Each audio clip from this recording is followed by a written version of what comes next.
بسم اللہ الرحمن الرحیم۔ السلام علیکم دوستو، کل رات کو جو اڈیالہ کے باہر ہوا اس کے اوپر تازہ ترین اپڈیٹ آپ کو دے رہے ہیں۔ کل رات علیمہ خان پھر اڈیالہ پہنچی اور ان کے ساتھ کوئی 50 سے 60 ورکر تھے۔ جب وہ سب وہاں پر اکٹھے ہوئے اور انہوں نے پھر وہی ڈیمانڈ کی کہ ہم عمران خان سے ملنا چاہتے ہیں۔ علیمہ خان اپنے بھائی سے ملنا چاہتی تھی، لیکن حکومت نے پہلے ہی کہہ دیا تھا کہ اگر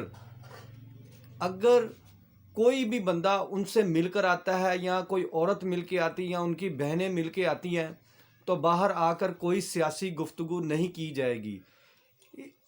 پھر وہی ہوا کہ نورین وہاں پر پہنچی، عمران خان کی بہن وہاں پر پہنچی، عمران خان سے ملی اور باہر آ کر پھر انہوں نے سیاسی گفتگو کی۔ اس پر حکومت نے سخت رد عمل دیا اور انہوں نے کہا کہ اب کوئی بھی عمران خان سے نہیں ملے گا، چاہے کوئی بھی سفارش آ جائے، اور یہ سلسلہ اب مزید چلتا ہی جائے گا۔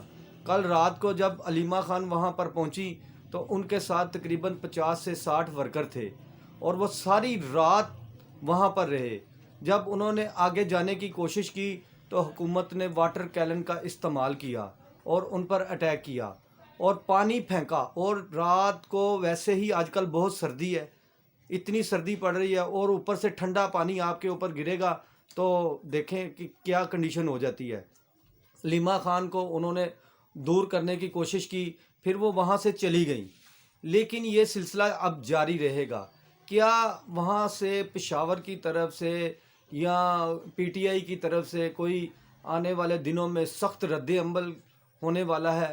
کچھ بھی ہو سکتا ہے، کسی بھی وقت کچھ بھی ہو سکتا ہے، لیکن حکومت نے سخت ایکشن کا ارادہ کر رکھا ہے کہ اب اگر پاکستان کے اندر کسی بھی جگہ پر بغیر اجازت کوئی بھی احتجاج ہوا تو پھر سب کو پکڑا جائے گا، کسی کو معاف نہیں کیا جائے گا۔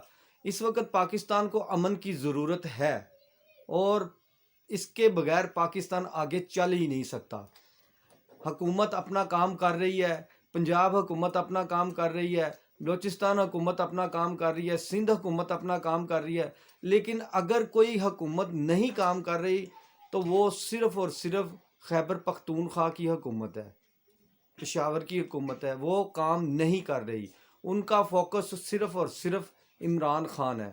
عمران خان، مجھے آج وہ بات یاد آ رہی ہے مشاہد اللہ کی، مرحوم، اللہ پاک ان کو جنت الفردوس میں اعلیٰ مقام دے۔ وہ کہتے تھے کہ اتنا ظلم کرو کہ جتنا کل تم برداشت کر سکو۔ پی ٹی آئی کے اندر لگتا ہے کوئی بھی ایسا سینئر لیڈر نہیں ہے جو بیٹھ کر اس معاملے کو حل کر سکے۔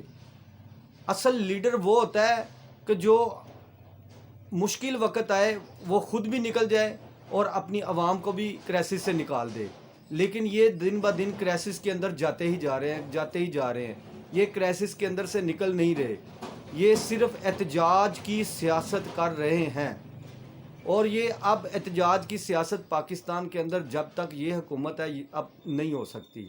کیوں کہ جو 9 مئی والا واقعہ ہوا ہے اس کے بعد پاکستان کے اندر نہ ہر جگہ پر الرٹ ہے، ہر ادارہ اس وقت سخت رد عمل دے رہا ہے۔ تو عمران خان کو اور ان کے ساتھیوں کو چاہیے کہ وہ سوچ سمجھ کر قدم آگے بڑھائیں۔ اگر وہ اسی طرح جیل میں رہیں گے تو آہستہ آہستہ کر کے ان کی ساری جماعت ٹوٹ جائے گی، اور عمران خان ویسے ہی کافی عمر کے ہو چکے ہیں، اگر کوئی 5-7 سال اور جیل میں رہ گئے تو پھر ہو سکتا ہے کہ عمران خان کافی زیادہ بوڑھے ہو جائیں، وہ سیاست سے ہی آؤٹ ہو جائیں۔ تو یہ آج کا تبصرہ تھا اڈیالہ کے اندر کل جو ہوا، اس پر ہم نے بات کی۔ اگر آپ کو ہماری ویڈیو پسند آئی ہے تو اسے سبسکرائب کریں، لائک کریں اور شیئر کریں تاکہ ہم ہر ویڈیو آپ تک پہنچاتے رہیں۔